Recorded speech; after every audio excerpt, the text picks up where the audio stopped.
Okay, resume. Share.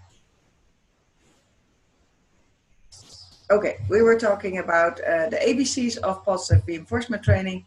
We will talk about fading out the tools, techniques to get more behavior and click less. I realized I didn't have, I forgot to make a dia off of it, but I've more than enough to tell you. And more pitfalls of positive reinforcement. And I found another way to describe the pitfalls. I think I will learning points, important learning points, because I don't like the word pitfalls. It is, of course, something that you can fall into and get stuck, but I still don't like it, and I would like to refer to it as learning points, because it's all about learning, and even top trainers are falling into these pitfalls, but also top trainers have these learning points. So it's not, it's human, I guess. That's what it is. So the ABCs of training, if they talk about ABCs of training, they talk about the A is antecedent, the B means behavior, and the C means consequence. So the antecedent is a variable that occurs immediately before the specific target behavior. It can also be that an antecedent triggers or occasions the behavior, and different individuals respond differently to the same antecedents. So in other words, what happened that caused, influenced, or cued the behavior. And in training, we want the antecedent to cue the behavior. We want, if we say step on the mat, we want that to be the antecedent of the behavior, mat training, and then the consequence is the click. And later on, once that behavior is established, the consequence is that the mat feels safe. There's only good things happening on the mat because there's a really strong reinforcement history on the mat. And I think that's beautifully seen, that if horses spook, I have one video on my YouTube from a few years ago. I was teaching Kira to go from mat to mat, and there was a little jump in the middle. And then suddenly she got spooked by something that was happening outside the indoor arena. And the first thing she did was run over to the mat, which is really, really safe, of course, because she didn't run me over. She wasn't like, protect me. It was her brain telling her that's a safe place. So that was a really, really good sign that mat training really helps your horse to cope with difficult situations. So you want your cue to be the antecedent. The C, consequence, that's what happens immediately after the behavior. It's not necessarily negative, because in speaking language, if we talk about a consequence, it's often referred to when something is negative, because, well, if it's raining, the consequence is that you're going to be wet. But the opposite is also true. If the sun is shining, you will dry up and feel comfortable and warm. That's also a consequence of being in the sun. A consequence, so that's just what happens, and there's not, so try to see the word consequence as a scientific thing. It's just something that happens after the behavior. So the consequence either increases or decreases the likelihood a behavior will occur again. And so that means that it will be either interpreted as a reinforcement or a punishment by the learner. If the horse touches the hot wire and it gets zapped, that's a consequence. if the likelihood of that behavior occurring again, like touching the hot wire again, decreases, then it was punishment. The consequence of getting zapped was punishment for the horse, so that he learned, don't do that. The opposite, if the consequence of escaping from his stable means that he has access to food, then the consequence was he got access to the food, so the behavior of escaping was reinforced. Then the words fading out tools. Fading means a gradual elimination of cues, prompts, reminders, or suggestions for a specific behavior. And the difference between shaping and fading is that in shaping, it's the horse's behavior that gradually changes. And in fading, it's the situation that gradually changes. So fading out tools.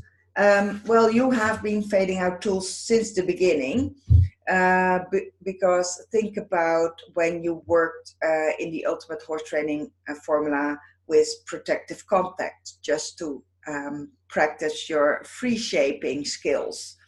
And then you practice key lesson table manners without a fence. How did you do that? Well, first you had the behavior, and maybe you even already had a cue, a working cue, or the final cue for that behavior, or not at all a cue, but established the behavior before you faded out your tools.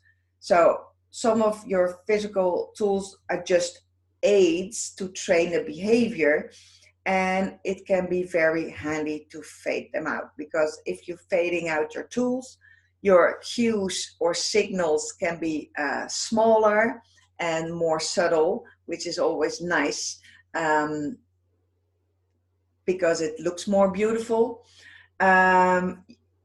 If you can fade out the target stick, your hands become free again, which can be an advantage, and you gain independence, because the tools are just tools and aids to teach your horse something. Like the target stick is a tool to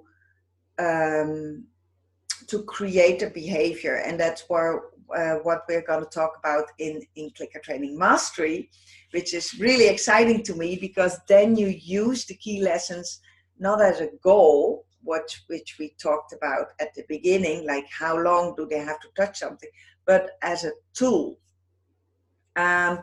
So fading out tools, you've already done that. Protective contact, then you keep the cue but without the barrier. Also the target stick, if you have target stick, you can fade out the target stick by making the stick smaller, and then holding the target more towards the end of the stick, and then fade it out and see if your horse will also follow your arm and your hand gestures. Because in that case, if you can do that, then you don't need the target stick anymore to ask your horse to follow your hand or follow your body cues. Fading out the mat, you can use the context. If you have a certain specific place in the arena to teach your horse to halt, in the beginning you use a mat, and then you can fade out the mat by taking, or either making the mat smaller and smaller, or taking the mat away, keeping that specific place in the arena where you always ask to stand still, and then finally morph it into that you just have the cue, and that you have context shift and stimulus control, that you can ask that behavior without the mat wherever you go. So in the beginning, if you teach your horse to go over a small jump and you have a mat here, the jump there, and then another mat, so you can send your horse from mat to mat over the jump, then you can fade out the mat number 1 where you start and send your horse over to the jump and cue jumping. And then the mat is meant to teach your horse to go straight after the jump and keep on track. Literally, keep on the track. And then you can fade out the second mat, and then you can keep the behavior of jumping over a jump at liberty without making a funnel, without chasing your horse over that jump. That's how you can fade out the mats, depending on the behavior you learned, you taught. Also cones, if you have cones, I used cones to teach Kira to walk in a circle. Then you can make the cones maybe smaller, or if you used standards from a jump, like the high standards, that they really have to go rounded, or barrels or whatever, then you can make your tool smaller and smaller, like maybe replace that the barrels or the standards with lids, and then you fade them out, and then you keep the circle. So there's all kinds of ways to fade out the tools depending on what behavior you learned, but for me it's always a goal to fade out the tools, because it gives you independence. Because we all know the example when we still were traditionally training, or we recognize it. If you don't have your whip, your horse will not be forward, because the horses know without the whip it doesn't hurt as much, so I can do whatever I choose, how I can go as fast as however I choose to go. But all behaviors need to be reinforced once in a while. So we talk about that a little bit later. So the fading out the click, that's the click is of course another tool. The advantage of fading out the click is, the behavior is kind of finished. That's a little bit of a pitfall to think that, because behavior is very flexible. But you have your baseline, you have a certain minimum standard of that behavior reached. Your horse won't expect a click and a treat every time you ask for that behavior, and you save your treats for new behaviors. Because, for instance, you don't want to keep clicking and giving treats for haltering, and then for going to the grooming place, and then for being tied up or standing still, and then for being saddled, because then by the time you're in the arena and in the saddle, you already fed about 20 treats if you don't fade out your clicks and treats. So what's important, so if you fade out the click, you also can do more with the same amount of treats.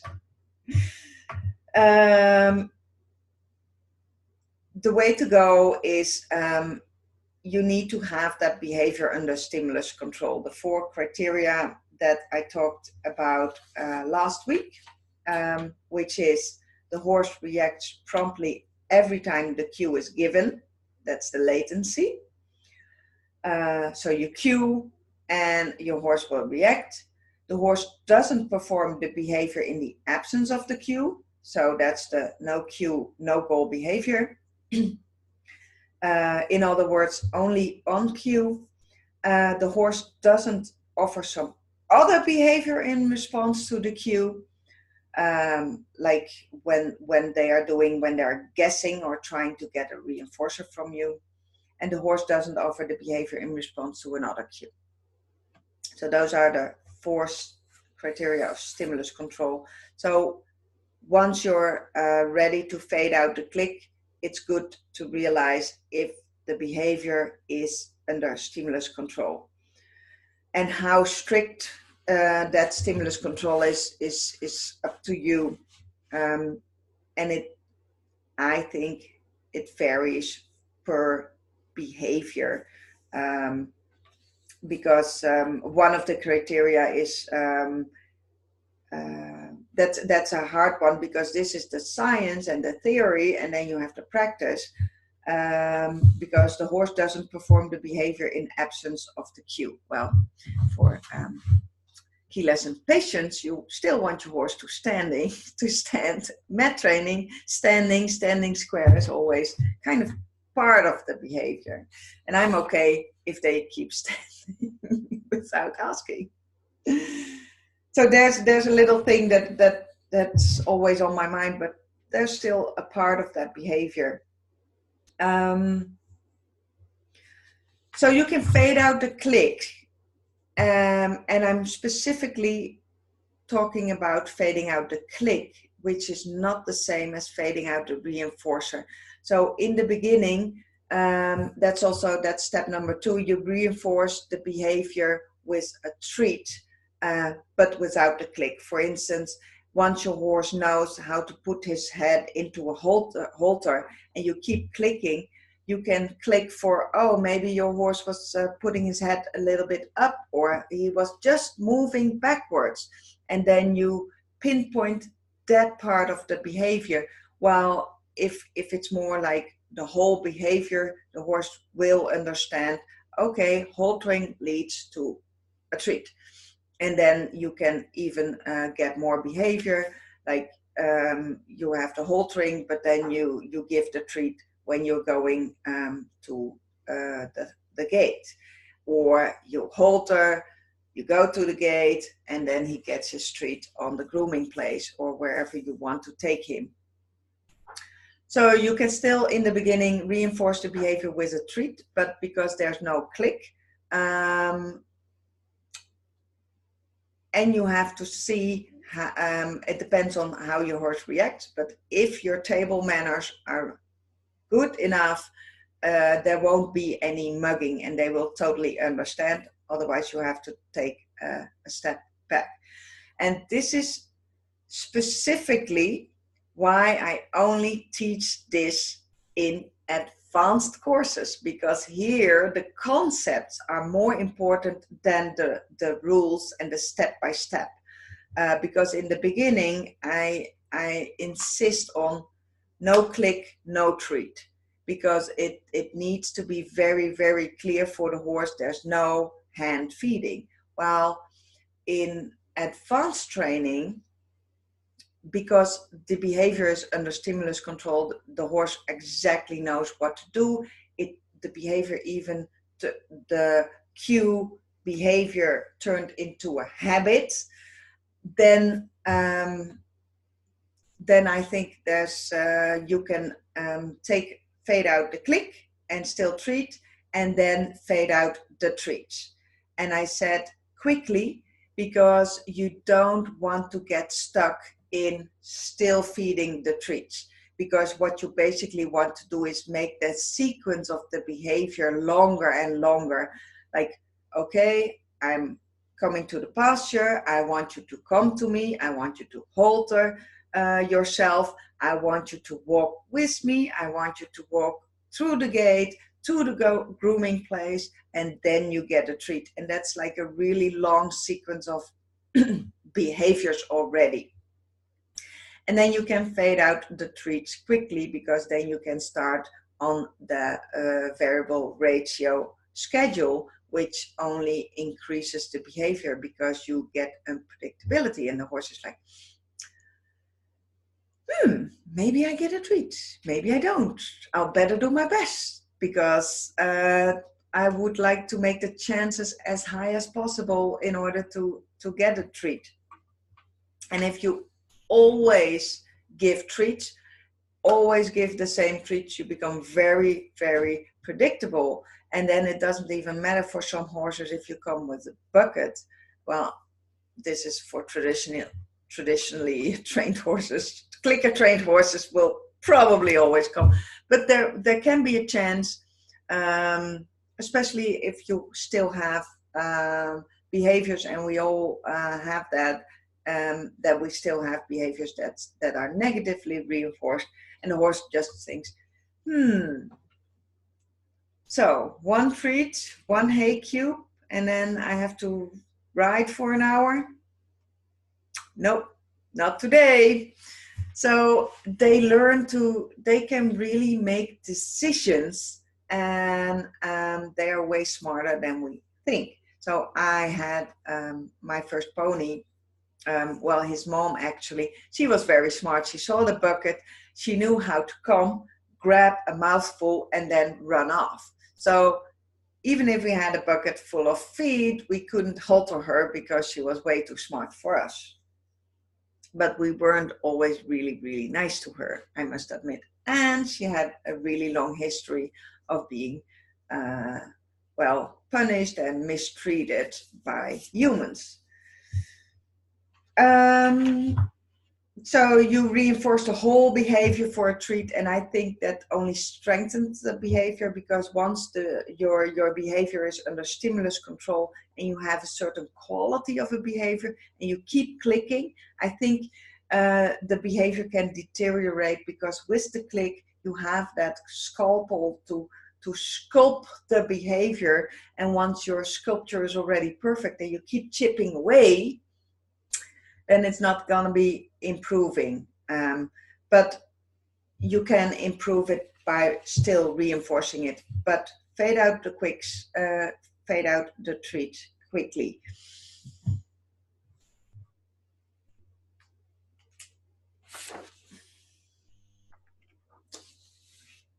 So, still a little short repetition about the 6 phases of the behavior. Phase 1, shaping behavior.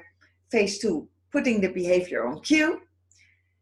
Then phase 3, no cue, no click. That's also already a part of stimulus control. Then fading out the clicks. That's what we just talked about. Still keeping the reinforcers, and then later on fading out the reinforcers as well. And then you have stimulus control and proving. Remember this whole thing from the Ultimate Horse Training formula. Let's see, I have something in my...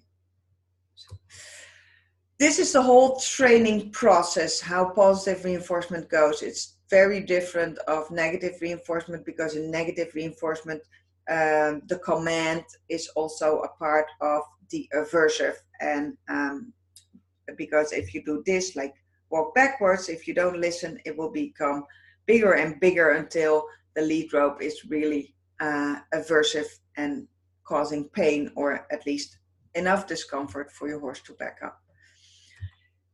In positive reinforcement, you train the behavior first and then you put a cue on it. And even if you have like the working cue, or the cue that are very much determined by the environment or the things your horse chooses, then you can always morph it into your final cue. That's the cue you choose. And in that case, in that way, for me, I really like that, because then you certainly know the behavior is there, then you put a new cue on it, so you already know that there will not be negative associations there with the cue. So let's see, you have a goal, behavior X, then you go to your shaping plan, which is key lesson for trainers. Then you practice, and then you ask yourself, is the behavior consistent? If it's not yet, you go back to your shaping plan, adjust that, go back to practicing until you get a yes. Then you put a cue on there. Then you practice with contact shifts. So that's also part of proving and stimulus control. Maybe you can work on duration depending on what the behavior is. You can put it into a chain, which is not really a chain. I have learned to say behavior sequence. I'll explain the difference between behavior chains and sequences later. Distance between you and the horse, and so on. And then you combine it and you can improve quality of the behavior. So how do the phases of training a behavior, where do they fit into this process? Well, phase one, shaping the behavior, that is practicing after you made your shaping plan. And then once the behavior is consistent, then you put a cue on it, and then you go to phase two, putting behavior on cue. And then phase three, no cue, no click. Phase four, fading out the clicks, still keeping the reinforcers for now, but also that also means fading out the treats pretty quickly until it's only 1 in 10 times or 1 in 50 times or 1 in 100 times. So fading out the treats after you fade out the click is pretty steep and quickly. And then, so once you have trained the cue, you have stimulus control. And then if you combine everything, that's phase six, what we call proving. Can your horse do the behavior under different circumstances, different weather? If there's an audience, can you perform if there's an audience or a camera rolling? We have to prove ourselves too. And that's how it all fits together. So I really like it, because when I made this process, I didn't know about, I didn't develop the clicker training mastery, but I'm really excited how it really fits.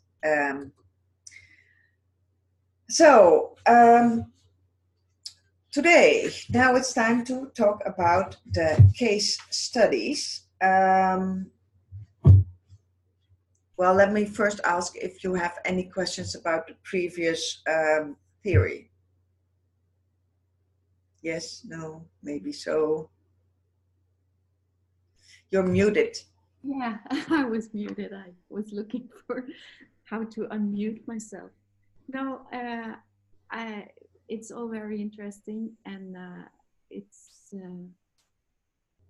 so good to see the plan, the last one, and you get the new stuff inside the circles, and it's all.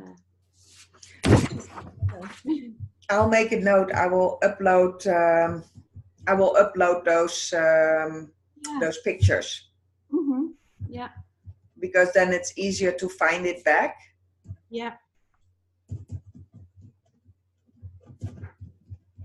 Yeah, I like it visual, because then when you're doing it, it's like you have an idea where you are in the process, what part you are working on, and also it makes you realize you cannot work on the shaping plan while you're working on the cue, because when you're working on the cue, you're at your horse and you're not at a table with pen and paper.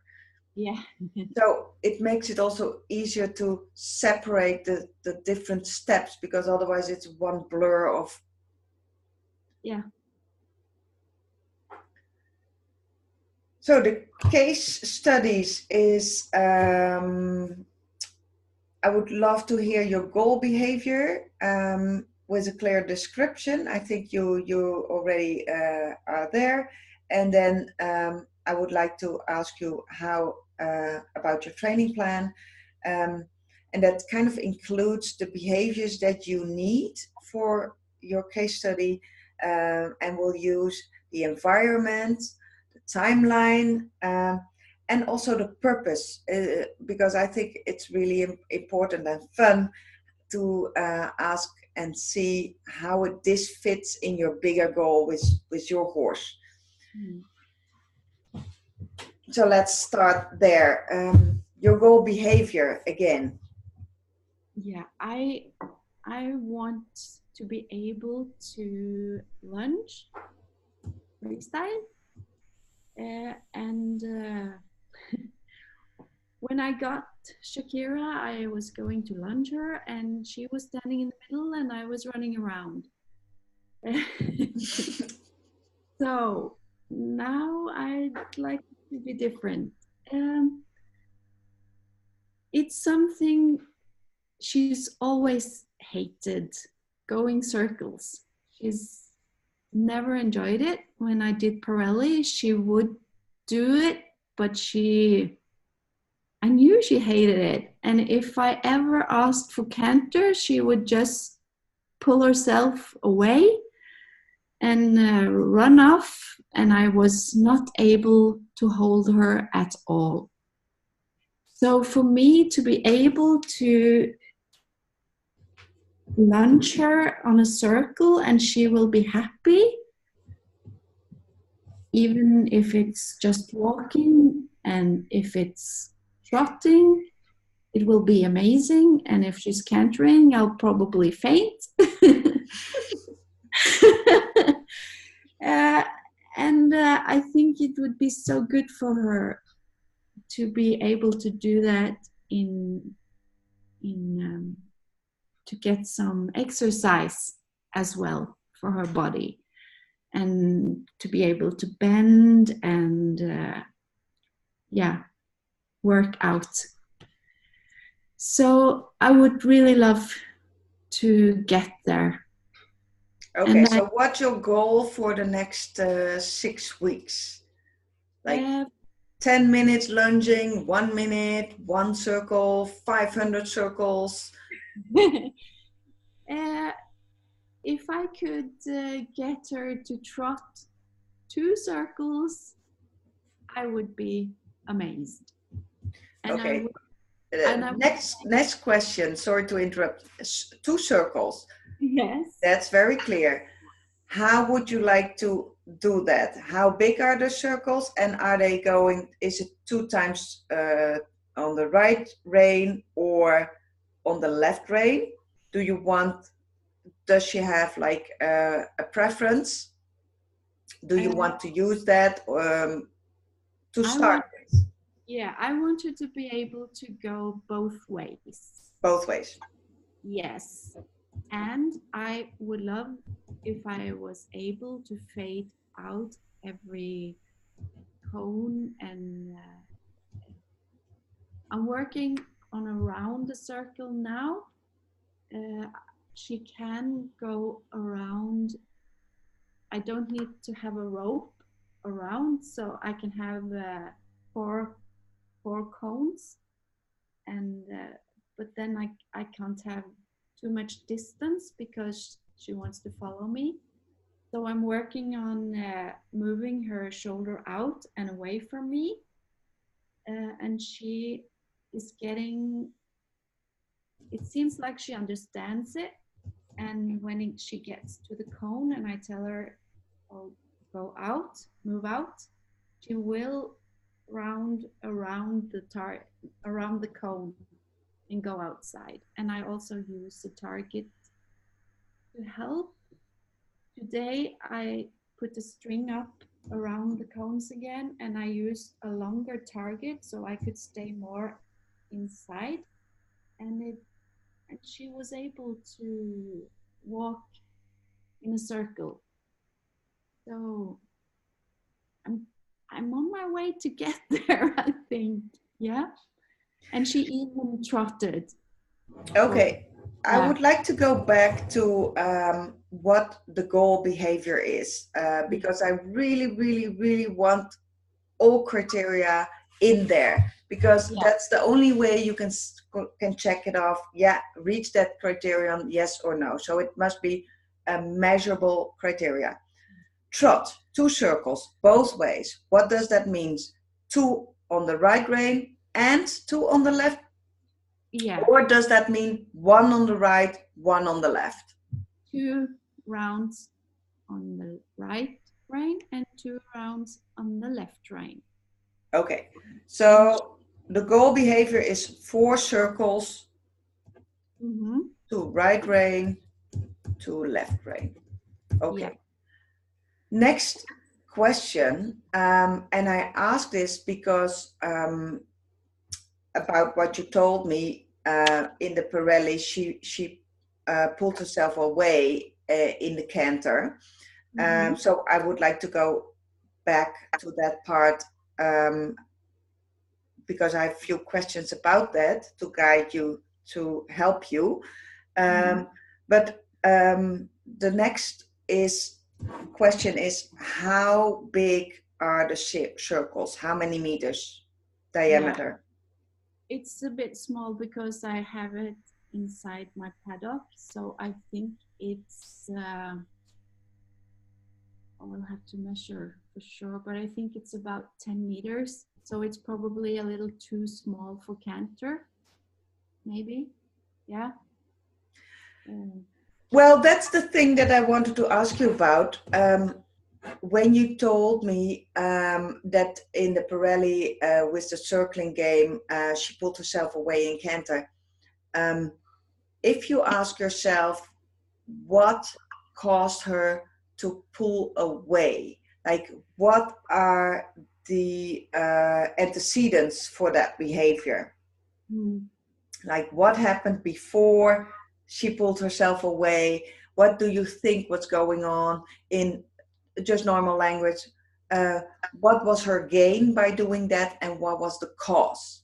Yeah. I think it was always when I asked for canter, she would keep her head high, and she would.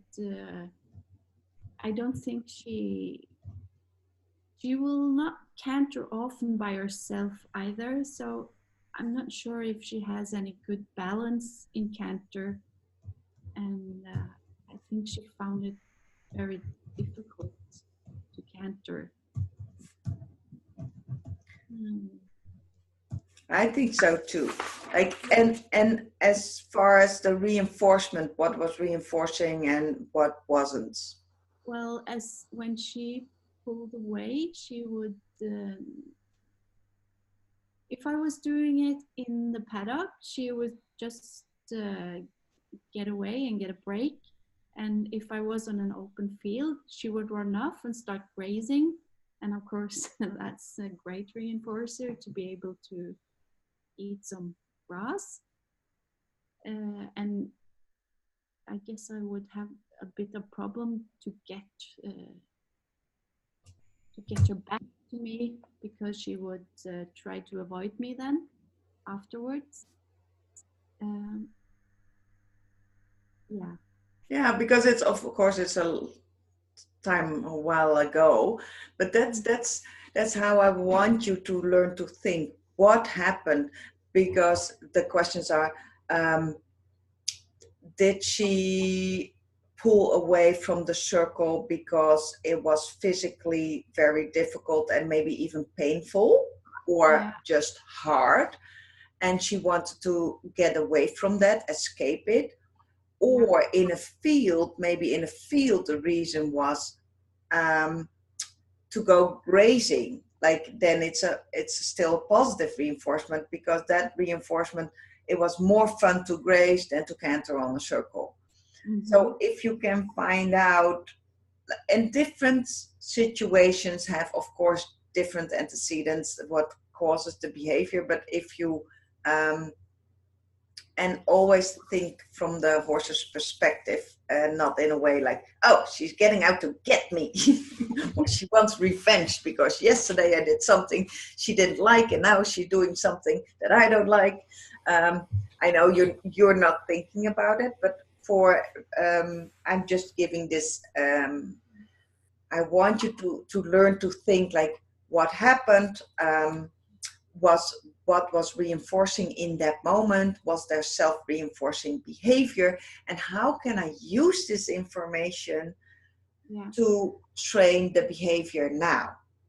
Because she would rush into canter. She wasn't able to just flow nicely into canter. She would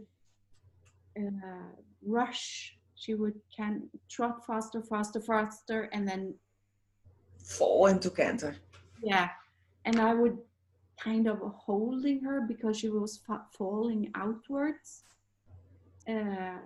So I think it was yeah, it was very hard, and maybe even it was hurting her. I'm not sure. And even it was all the time riding. She would start bucking and rushing. Yeah. Well, it sounds a little bit, especially with the cantering. I've seen it with other horses too. Sometimes they have a blockage in the body, which makes it hard for young horses or inexperienced horses. It's also a balance thing to keep on a circle, and even in the way we want it, with looking inside instead of outside. For normally they counterbalance.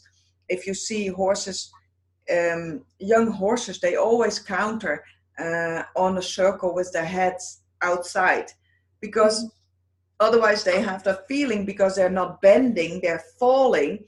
If they keep their heads outside, it's a balance thing.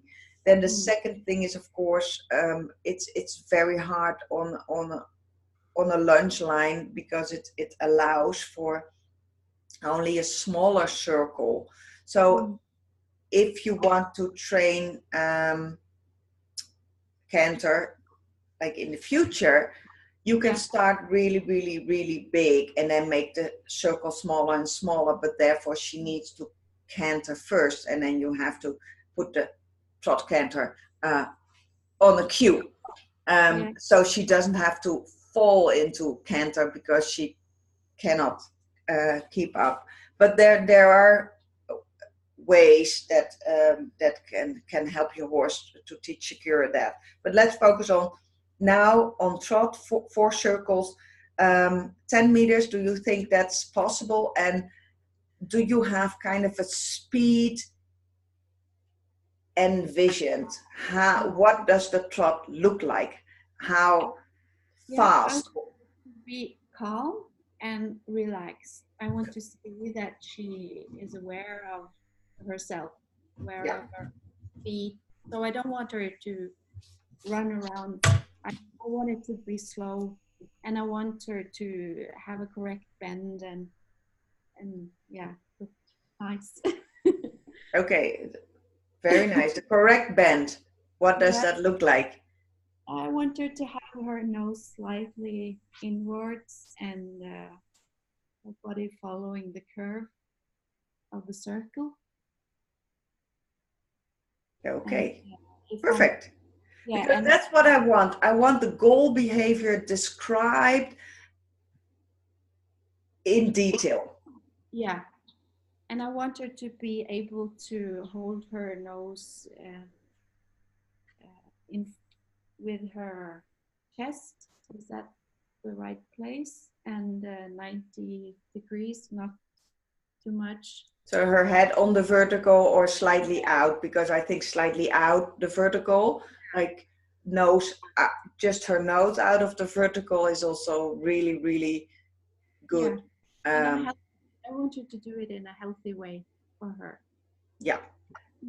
Not with her head high and yeah, that's what I want. So in the beginning, because you were telling that in the beginning when she cantered, her head was high, that means that her back is dropped, and then there's a lot of tension, and then it's really hard to the hind legs are more pushing than carrying. So for a trot as well, I think the beginning stages of like a wonderful neck head position would be trotting with head down, head lowering. I would use head lowering in that, because you can always get that head up. But if her default position is already a high head, and maybe you have to baseline that, maybe a dropped back, like an arched back, then it's better to teach her to trot with her nose like on knee height, so her back will be stretched and her underline will be engaged for now. But it depends. I would put that step into your shaping plan to get that ultimate correct perfect position. Yeah, I've been using the target stick to play with the head position down and a bit up and down again. So, but I worked a lot to keep her head down since she's have a tendency to stretch high. Yeah, and also so in your training plan, what behaviors can you use? You can use the cue for head lowering. Yes. For me, it's a verbal cue. I use it in different situations, like when I'm riding and I say laag, that means move your head downwards. If I use that verbal cue, she also does that at liberty. So that's one of the things that you can use key lesson head lowering in there. You can use key lesson mat training to send her from mat to mat. Then fade out the mats and keep the cones, and then lower the cones until you have that circle. That's just suggestions, and it depends on your horse, on what tools you have, if it comes in handy or not.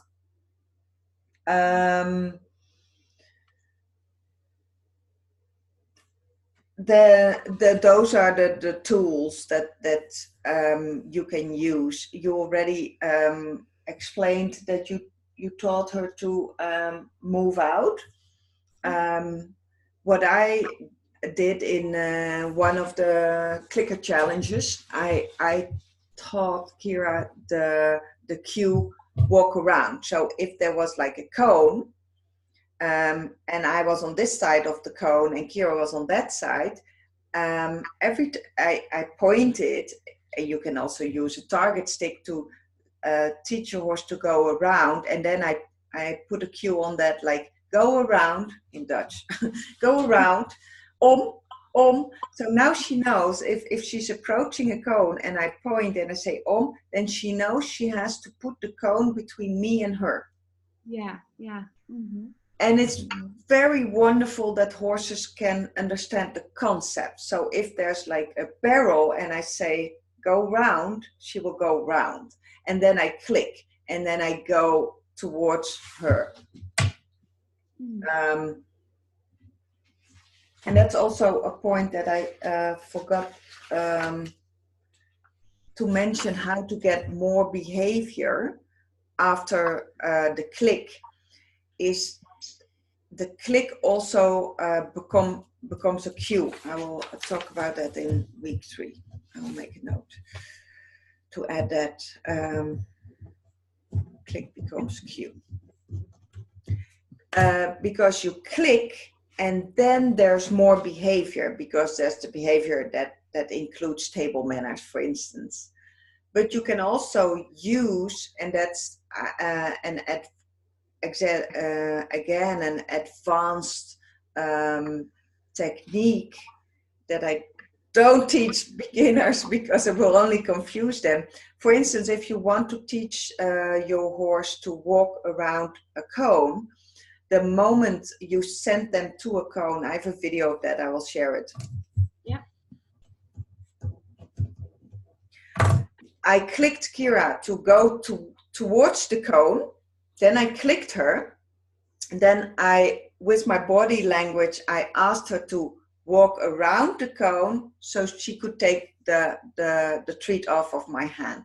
So in that moment, I threw out the rule, the food comes to you. You have to come to the food to entice her to get that other part of the behavior. And in that way, she really understood quickly, oh, I have to go around the cue. That's the whole behavior. So I clicked for going towards the cone and clicking for that. And then I led her around and then I fed. So that part of going around the cone was built in that whole behavior, because she knew touching. Then she got reinforced by the click, because she's already so clicker savvy, she knows, oh, click means something good, and it's already, I'm not a real advocate of empty clicks, but the reinforcer just comes later, and in that way you can build in an extra behavior between the click and the reinforcer, because the click is a reinforcing moment, but the reinforcer as well. And everything that happens in between is something the horse will remember. So you can set up in your shaping plan, like, how can I use that method? For instance, and that's also how you can create fluency. I just made a video about making a square of poles on the ground. I'm in the middle. Kira knows she has to walk around them. Then I put at one corner I put a mat, and then on the opposite corner I put a mat. And I click for walking, and then I only feed on the mat. So I click for walking because she's walking towards the mat, because that helps her understand moving forward. And then I use key lesson mat training as a tool to create behavior. So I created walking, and then I feed on the mat. But you can also create walking, let her go to the mat, click there, and then feed on another part of that corner. So you get between the click and the reinforcer, you get walking again. And that's the way you can help your horse understand it's the walking. It's all about walking and movement. Mm-hmm. And then if you repeat that, then they might even offer trot, because they know, oh, there's the mat, there's where I get the reinforcer. So if I get clicked before I get to the mat, I better hurry, because there will be the reinforcer. And in that way, you can again click for the behavior trot. So that's how you can use your key lessons to create behavior. And that's what really excites me, that I moved from the key lessons as a goal, because they're very, very important goals, because they create safety and clarity. It's very good, simple behaviors, like nothing complex, not like 500 things in one behavior. Like when you're using them as a tool to create behaviors, there's a lot going on. So you have to know what you're doing as a trainer, because then you can give your horse clarity. Have you thought about the cues you're going to use in order to create the circle of trot, and also maybe an end cue? Well, she will walk. She will need to walk forward, and I stand in lunging position, even if I don't have a rope or anything. I will keep the position, and I will ask her to go fram, walk. And she also knows trot, trav already. So these are the verbal cues, of course. And she needs to go down to walk again, and I'll just say rolig. Oh, that's more like. and I'll have to use my body language as well, because I noticed with Lucas, he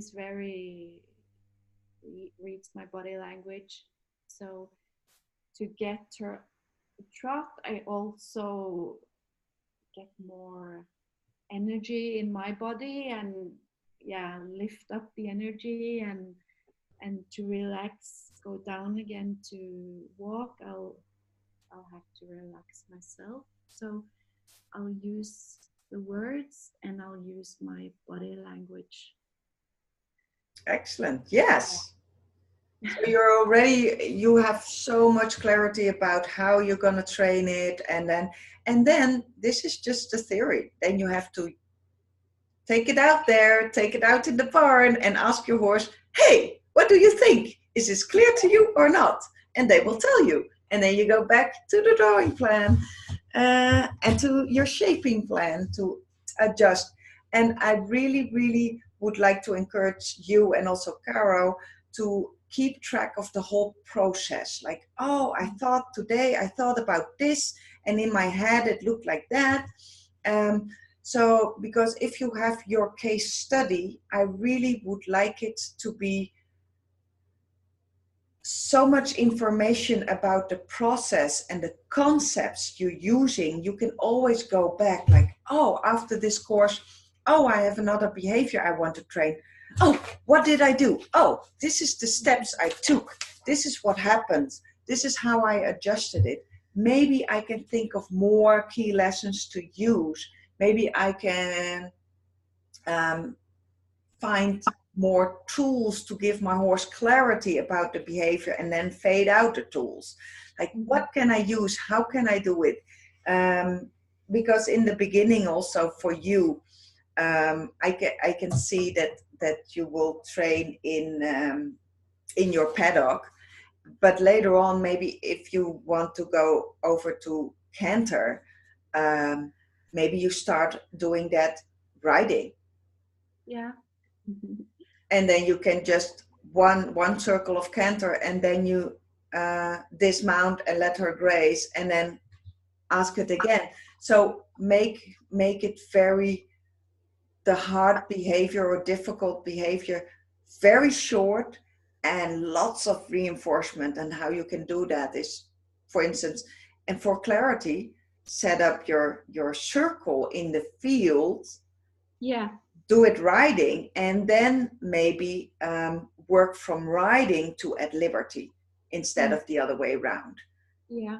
Think Yeah. out of the box. What Yeah. behaviors does she already know and can do? Because in the field, you can make that circle bigger, Yes. as big as she needs. When I do have a circle out on the field, but I can't use it all the time because it's so wet, and I can't destroy the ground. But I have worked on it on when there's been dry enough for days, so I don't ruin the ground. And she has been, well, I was amazed that she would walk around because there is grass, and she walks around on a circle completely free. And that's amazing when I think about how she was as soon as she realized, oh, this is a circle, I won't do it. And now she's free and she chooses to join me. And of course, on the field, I can build the circle much bigger. And I'll build the circle down in the pasture. Yeah, there I can have a big. Oh, that's for later on. That's for like Yeah. in the future. And also maybe with canter, I think with canter you need to stay practice on a straight line first and get the canter right, and then put it on a circle, because cantering on a circle is not something they do in nature. They maybe do like a quarter of a circle or half a circle, but in nature they will never canter circles. No. And she offered me, we were riding out, and she offered me a canter, and it was so wonderful. I never ever done such a wonderful canter, and oh my heart. It was amazing, and that was something she offered, and I think I'll just wait for her to give it to me before I start asking and demanding. Yeah, because if they give it to you, you know they're ready. I remember when I was starting Kira in the saddle, and I asked my classical dressage mentor, like, when can I canter? Whenever they offer it. Yeah. But when will that be? Like 2 weeks, 3 weeks, 4 weeks, half a year, like 6 months, 12 months? Whenever they ask or whenever they offer it. And I was so unsatisfied by that answer. Yeah. But then again, I started getting used to that because I asked my friend as well, and she was also a positive reinforcement trainer, and she said the same thing. Whenever they offered, that's the time. Your horse will tell you. But what if she doesn't? She will tell you. Mark my words. They will, because they will. Canters, any horse will. Yeah, because they raise their own criteria in positive reinforcement. They're like, oh, you know what? I'll get this for walk. Let's do a trot. Oh, I get more reinforcement for trot, and soon they will offer canter. And then you know they can do it. So that's, and I remember the first time Kira offered canter under saddle, and it was beautiful from just like a nice balanced trot. Suddenly it was canter. Yeah. And I was like, wow. And I remember, like, before that, with my first pony, I was very traditional. I was 17 or 18 years. I didn't know any better than trot, canter. That's the transition. So and he was a hackney pony, so he was really, really much reinforced for only trotting, not at all canter. So I let him trot until he chose canter, because there was no other choice, basically. And then the difference, it was such a gift. Yeah, I almost cried when she did that. Totally understand. Absolutely. It was so amazing. Oh. Excellent. So you work out your think about so your cues. Let's see.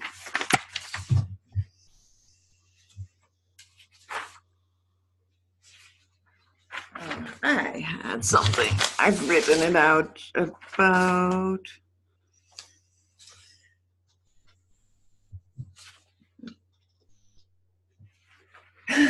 I'm really so not organized today. Anyway, think about, well, how, that's also a part of the goal of this behavior. How would this behavior, trotting, that's because I made notes. It's on this side. How would it fit in your bigger plan for Shakira? Tell me about that. I want her to be fit. She's 22 now, and she needs to be able to be in. I want her to keep fit as long as possible. I'm not sure for how long I can ride her, so I think lunging is a wonderful way for her to move with maybe a rider or without a rider. So, and it doesn't even have to be on a circle. I want her also to be able to follow me outside, go for walks. Yeah, and I think it will be a wonderful way to keep her fit. Absolutely. So that's an important step that you can write down in your training plan if you haven't already. Like, what's the real purpose of? Because there will be days that maybe things won't happen, and if you remember, like, why is it important for her? Yeah. To do this? then it's easy to keep motivated and try again, because it's easy to give up and it's hard to get going and keep going. It's sometimes it's way easier just to give up and give in. But if you realize how important it is to her and to you, because you want to keep her as long fit and healthy as you possibly can. So putting it in that perspective will help you put an importance on this behavior.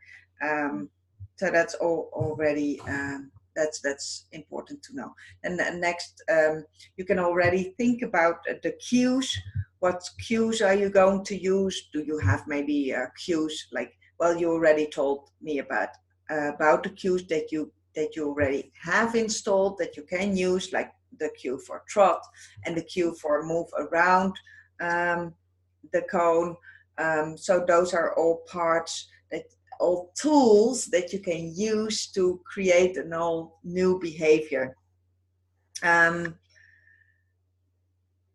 Then fading, how are you going to fade out? You can already think about it. It doesn't have to be today, but keep that in mind. How are you fading out with the information you got today? Fading out your tools, fading out your target stick, fading out the cones, and eventually fading out maybe the fence of your paddock and do it in the field. And that's part of the proving. Once you fade out all the tools and you keep the behavior, that's of course the goal of your case study. So I'm really, really excited to look forward how this all will develop. And again, the purpose of your case study is not to get the behavior, but to practice the concepts and to learn and practice the advanced techniques, like pulling apart on a timeline the click and the reinforcer to create more behavior in between. To fade out the clicks, keep reinforcing with treats, but fade out the treats pretty quickly and see how it improves the quality of the behavior. But those are really advanced techniques, and if I would teach them to people who just start, I would not recommend that, because it creates confusion, because you have already seen, like, okay, you have already experienced with the key lessons, they became really, really strong behaviors. So now you can fade out the clicks and eventually, well, the reinforcers on a variable ratio schedule to keep the behavior strong. So that's the purpose of the case study. And whenever you have questions or get confused, because it's like in the beginning I told you, don't hand feed without asking a behavior, like, and now it's suddenly you get a behavior and you feed without a click. And but if you have clearly, because you can only do that if the behavior is established, if it's under stimulus control, that's the next step. Because we all want eventually to ride and just ride for like an hour or 45 minutes and maybe use one or two treats, or maybe only one at the end, but then not like in traditional training where at the end they get long rein and that's the reinforcement. But you want that treat on the end to reinforce everything you did. So how can you do that? Because there will be situations that maybe we're riding with somebody else and we don't want to click every 2 minutes. Yeah. Because it makes it harder to build stamina in your horse if you stand still every 2 minutes. Yeah, that's true. So the bigger picture. So once you get confused, I got confused all the time when I was thinking about it, and think about all these concepts and how can you fade out the click or the reinforcers. The reinforcers will not be totally fade out. You always have to reinforce the behavior once in a while, and that's for traditional training too. That's why people still ride with bits and spurs in high dressage, because the horse still needs to be reinforced. 5 more learning points and solutions if you encounter them. When your timing is not accurate, that happens to all of us. The timing is off. What's the effect? You reinforce other behavior than your goal behavior. What causes it? You click too soon. The marker comes too soon. So what's your solution? You have to click for what you see, not for what you predict. We all have it like, oh, she's going to step on the mat, click for the idea, and then your horse wasn't going to step on the mat, and then you clicked staying off of the mat. For instance, if your timing is not accurate, your marker signal can come too late. Your click can be too late. So there's the desired behavior already ended. There's other behavior going on which you accidentally reinforced. Like, oh, this is going well. I want to click. The horse suddenly decides to sniff my pockets and I was already clicking. Shoot. Okay. The solution is to remind yourself to click as soon as you see the desired behavior. And it's better to click in the beginning of the desired behavior than too late. So sometimes you have to, but once the behavior is established and you get more experience in this behavior, your prediction will become more accurate, and then you can build duration, and then you can I will talk about how to build duration as well in behavior. Timing is not accurate. It can also happen when you're asking for behavior when your horse is not ready. For instance, you cue a behavior, but your horse is still chewing on the reinforcer, and your horse isn't even ready, or the horse is doing a perfect behavior and you want to click, but suddenly like the horse is not paying attention at all. Or your reinforcer is presented when an undesired or even dangerous behavior occurs. For instance, you ask for head low, something happened, your horse raises the head, and then you're just about to feed. It happens to all of us because timing is very important, but timing it's always hard to do it right. But the solutions in general is to help improve your timing. It's work on timing by making a good shaping plan. Then you know that will help you give yourself clarity. Because if you have clear criteria in mind for when you deliver the marker as well as when you deliver the reinforcer, if you have that in mind before training, you already envisioned what does mat training look like, when am I going to click, when I see both front feet on the mat, that's when I'm clicking. And I prefer to also feed when the horse is still on the mat. In the beginning, they maybe walk off of the mat, but that's okay in the beginning. So the more clear you are in your mind, the easier it is to have an accurate timing. You can also check your timing by watching your own video, training on video, because then you can sometimes just take a random video of yourself and just see how good is your timing. Is it really good? Can you improve it, or is it good enough? That's why I really like to work with a box clicker for my videos, because on the video I can hear my marker, which if I use a tongue click, I'm not always able to hear that on the video. And for my videos, and especially because I make videos for everybody to learn from, I found it very important. So a box clicker for videoing can really help if you want to test your own timing.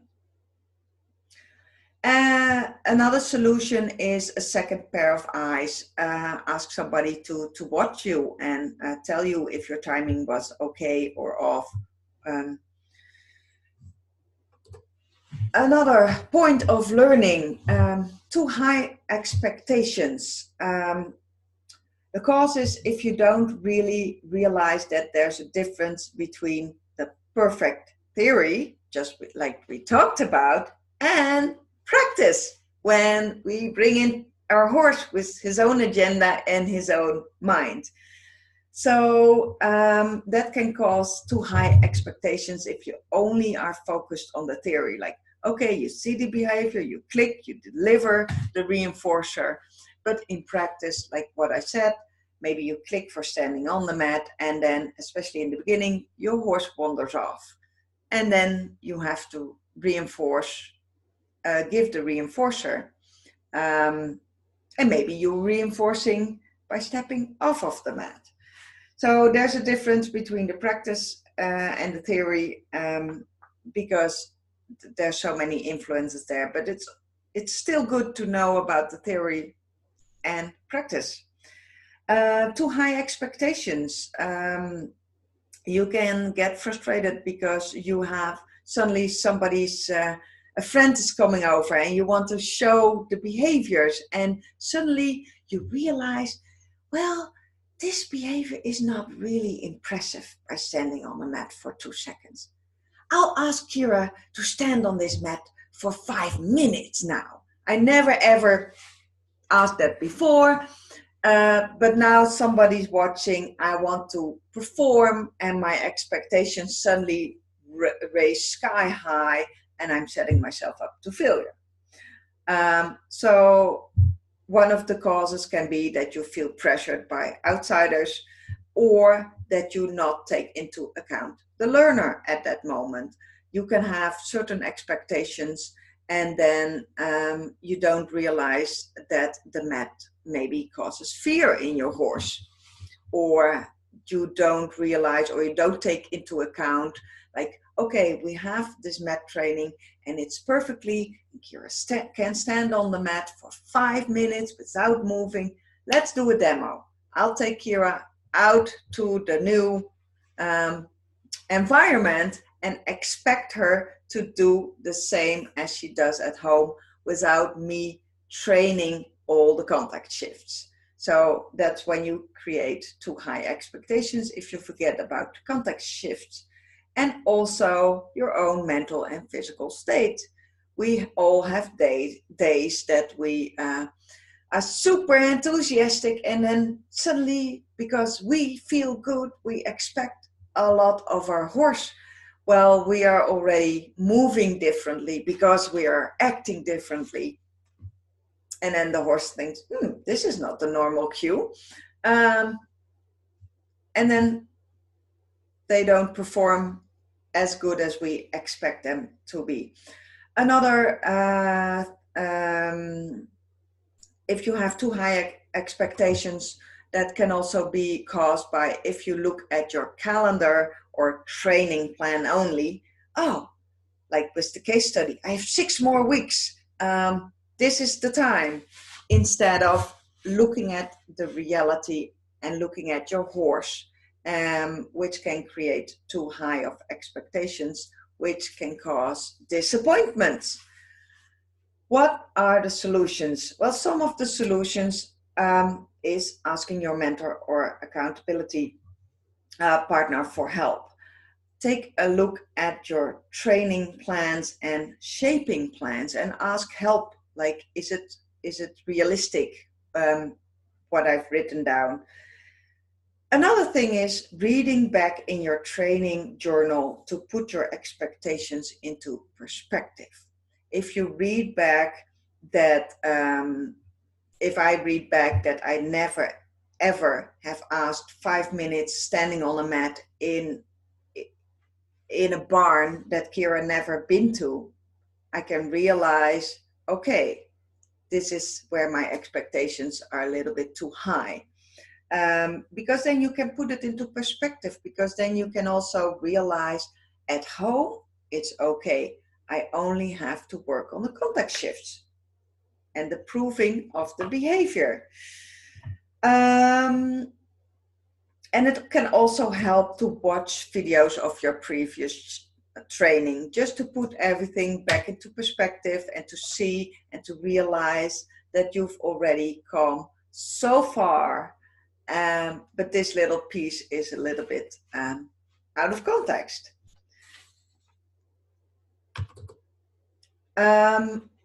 Yeah, I must say, oh, shoot. Anyway,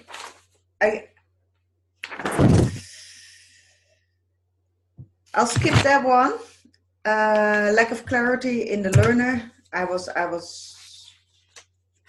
distracted by the picture that I didn't change, but I will.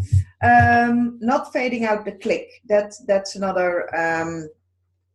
another pitfall or learning point. And the cause is that we don't realize that the marker is only used as a communication tool in training to create a behavior. And it's only meant to train the behavior, not to keep the behavior while it's already established.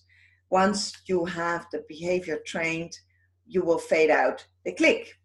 And that's what we talked about. And also, if you don't fade out the click, you become very predictable. And as a result, you can even get less behavior. And one friend of mine, I made a lot of mistakes teaching her. First of all, I didn't ask for money, so she didn't really take my advice seriously. Then the second was I really, really wanted to help her and meet her where she was. And she really wanted to improve the canter under saddle. So instead of really going through the key lessons on the ground with her, we took it to the saddle way too quickly. I forgot to teach her about taking the time to teach her about all the concepts that's going on, like clicking, reinforcing, your timing, making shaping plans. We did not do that at all. So I made every mistake I could make because I wanted to please her, I wanted to serve her, but it didn't really serve her because I was more into pleasing. I was doing it for free. I did not ask her to do her homework, so she didn't have shaping plans. So long story short, what happened? She only knew clicking, reinforcing, getting more behavior. So, and then she took the clicker into the saddle and she wanted to practice on canter. And I did explain a little bit about a shaping plan and making baby steps. So what she started to do is her horse could do like one track on the outdoor arena, which is a really, really big outdoor arena. So it was pretty big, but for her dressage test, she needed longer duration. So she knows like only one thing about shaping plans, that's baby steps. So she took the baby step and started clicking and reinforcing for the transition trot canter. And she did not build duration, she did not fade out the clicks. So within 2 weeks, her horse only wanted to do the transition. And then he was like, now the click comes. I don't know what. And he didn't want to get into trot even more because he was still waiting for his click, and that didn't come. She became so predictable that when she wanted to build duration, and it was all unconsciously because she did not have that plan. I did not help her with a plan, a training plan or shaping plan or training diary. So the only thing that happened is she got less of the desired behavior until it became to a point where she didn't get the canter at all. So what happened, she didn't believe in positive reinforcement anymore, and she went to that traditional dressage trainer that she paid a lot of money for per hour, and the first thing she learned was to put back on those spurs and get the whip back on in order to canter. So yeah, I felt really much like a failure. But then again, there was nothing again what I could do for her anymore. So I decided to take all these learning points, and if people come to me and say, I want to click under saddle, I want to do this, I want to do that, that's why I designed the Ultimate Horse Training Formula, because those are the foundations and we have to go through them, because otherwise we get into troubles and we really fall into a pitfall and we cannot get out. So not fading out the click is something, it's also something that people don't talk about very much, because almost all the videos out there about clicker training are videos about the learning stages. So all we see is click and treat and click and treat. And that's also one thing that traditional horse people see.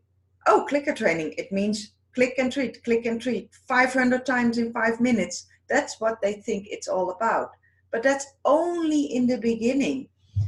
We have to move on and have more videos about the behavior without the click and the treat. But I also have all those videos out there because I would like to teach people the start process. So for the beginning, you are clicking and treating a lot, but the goal is to get the behavior without all the clicks all the time and all the treats all the times. So not fading out the click. Study the principles of learning and motivation, and also work according the process of a positive reinforcement training.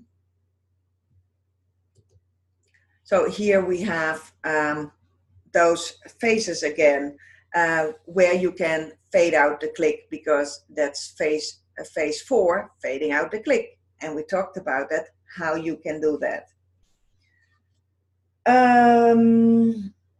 Yeah, another thing that will happen if you become very, very predictable is that your horse will weigh out the pros and the cons of that behavior versus the reinforcer. In case of my friend, finally, when he didn't get as much clicks as he desired, he decided, well, the whole canter thing is not worth it. And that's where the whole canter kind of disappeared.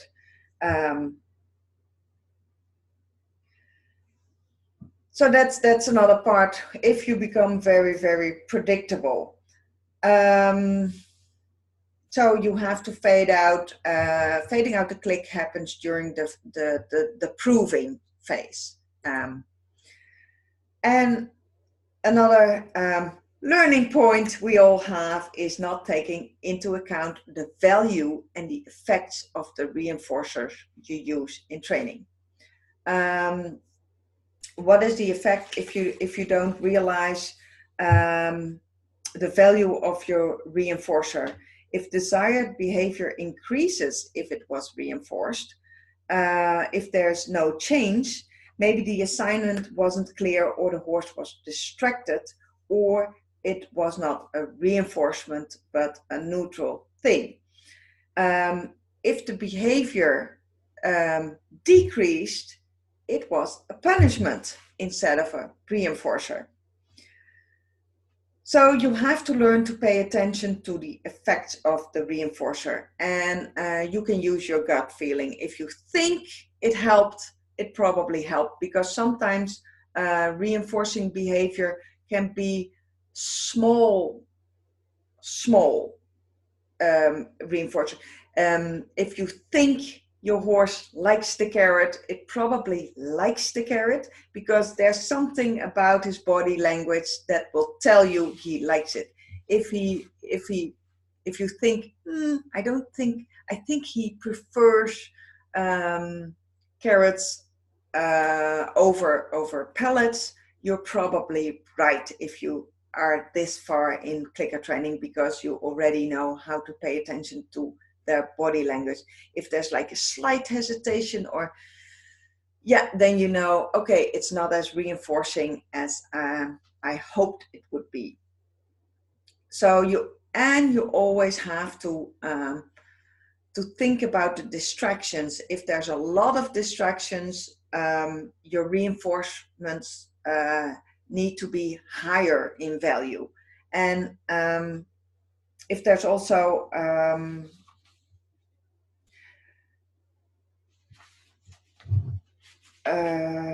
let's see. Yeah, your gut feeling, paying attention to the smallest changes of your horse's behavior.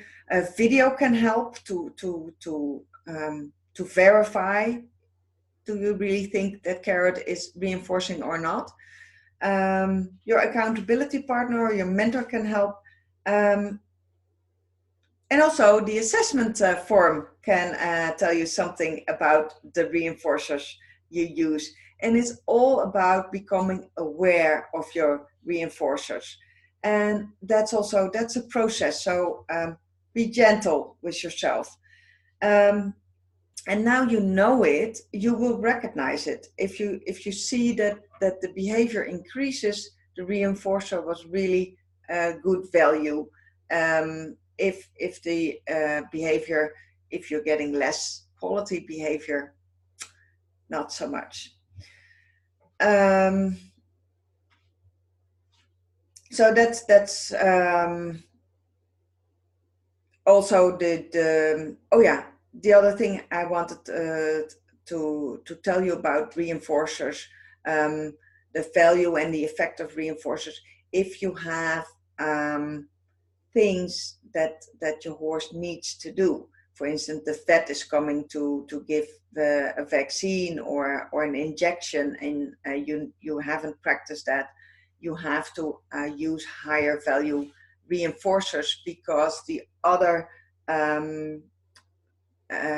things in the environment will make it harder to do the desired behavior.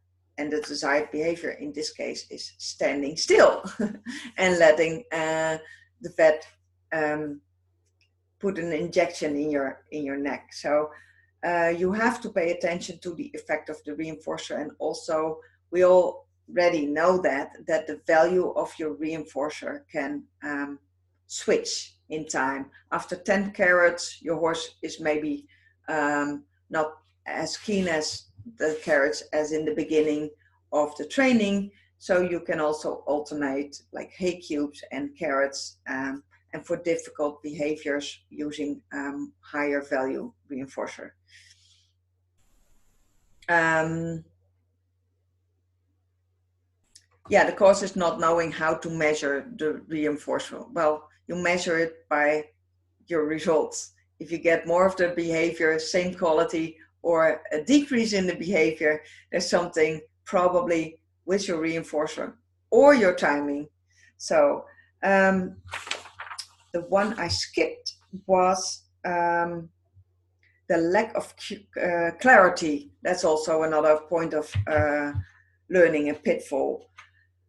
lack of clarity or confusion in the learner. The cause is that the horse doesn't understand when training and treats can be expected and when not to be expected. That's one part. The solution to that is, of course, end of training session and using your clicks to as a predictor of a reinforcer is coming. That's especially for in the beginning. Another cause of confusion in the learner is when you are lumping. So the solution is get back to your shaping plan and try to figure out how you can make divide that part of training into smaller steps. So homework for this week is work on your case study, keep track of what you're doing, the whole process of training, the process, what do you use, write it down, gain as much as information, because this case study will help you train all other behaviors in the future that you can think of. And then practice to fade out a tool or clicks for one behavior that you have under stimulus control. It can be fading out clicks for mat training or fading out clicks for targeting. Think of that. Or fading out, for instance, the tool of the mats if you teach a horse to walk around cones. If you use cones and mats, and then later on you can fade out the next tool.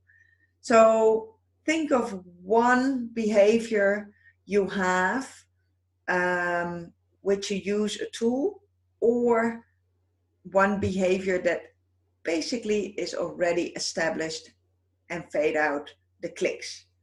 Not necessarily the reinforcers at this point, but the clicks, click less, and see what happens. So the easiest is pick one behavior that you focus on for this week. Don't try to do it with all behaviors. Just one behavior. Maybe you're realizing that you're still clicking for aligning up next to the mounting block, fading out the clicks there, or think of something. Just pick one behavior for this week. Questions and answers.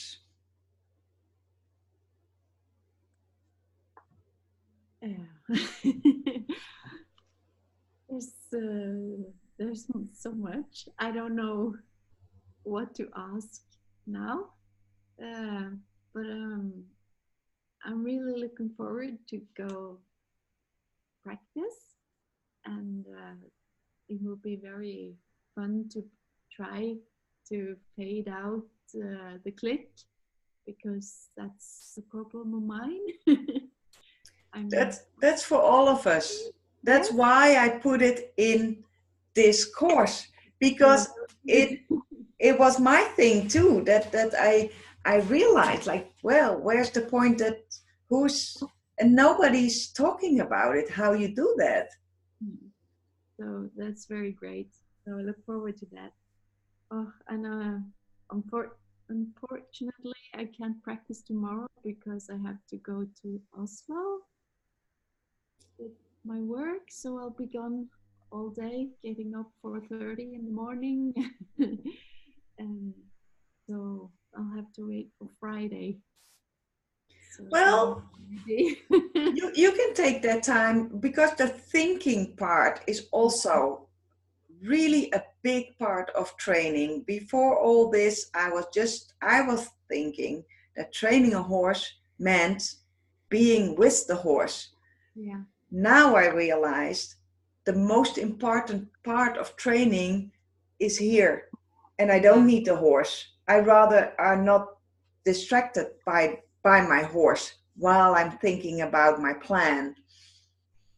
Yeah, I'll use my traveling time to think about uh, how to do my case study. And think out of the box. And if you think about multiple, like, okay, I can do this to teach her to walk on a circle. I can do that. I can do that. Like, try to think first, like a brainstorm session with yourself. Like, try to think of 5 ways to do this, Mm-hmm. Yeah. and then practice and try it out. What happens? Was it a good idea, or maybe not? Or and that's the real value. It's about the process, and taking all these concepts and putting them into practice. That's way, way, way, way more important to me than the result. Yeah. I do want you to be able to train that behavior. Me too. But now there's 6 weeks left, and I found it way more important that you realize that there are certain concepts, and I have so many tools that I can use now, and so many techniques that I can use now, and which one shall I choose? It's like a buffet, like, and what combination will fit this situation best? And so it's encouraging you to try out things as much as possible, because that will give you the experience and the confidence to do it by yourself too. There is not only one way, because Shakira has her own agenda and her own history. You have your own history. You have certain tools and techniques that you're more familiar with and more comfortable with using than other techniques.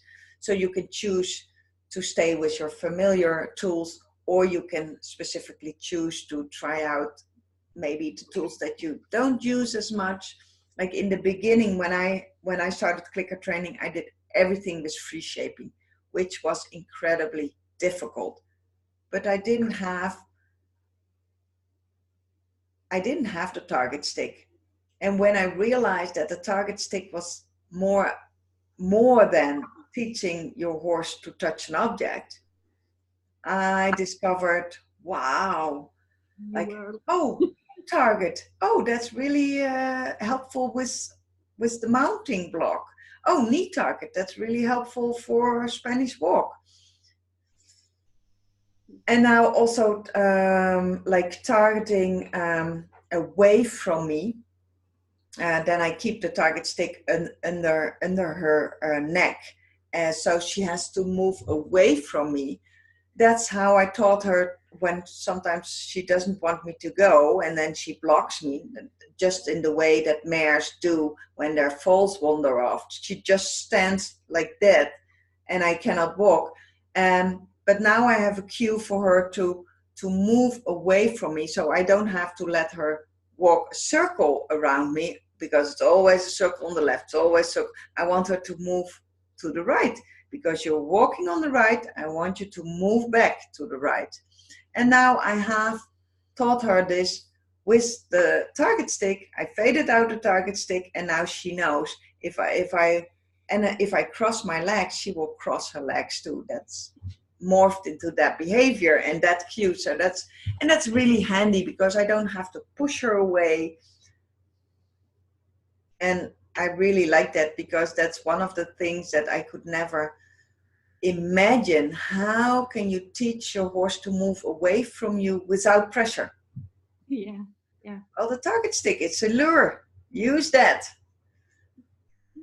Yep. Because they know the concepts, and that's what I really like working with animals, that they really understand the concepts. They're not like, oh, there's no target stick, I don't know what to do. Oh, it's a concept. Oh, from moving away for you. Okay, I'll try that out. It's reinforced. Let's do that again. So yeah. Well, if you think of any questions, type them in the group. and that's always the best way to get them out of your head. And even if you find your own answers, that's also fine. But yeah, that's what the group is for. To, if something comes up, put it in the group, and that's what the group is for. Yep. All right. Excellent. This was week 2, and I will go on with my homework, and I will upload the videos that I made of Kira's key lessons, just for all of you to see what happens and what learning points I got with the mat training, because I totally behaved different. And then I was like into, but I have to teach her to go off the mat. And then I was kind of basically doing stimulus control exercises by walking past the mat and ignoring the mat, which was also a good training, but it was not the assessment, the original assessment, because mat training only means stepping on the mat. Yeah. Good point. Good point. So have a nice trip. And for Caro, who is watching the replay, we will see you next week. And I hope your exam went very well. Okay, bye.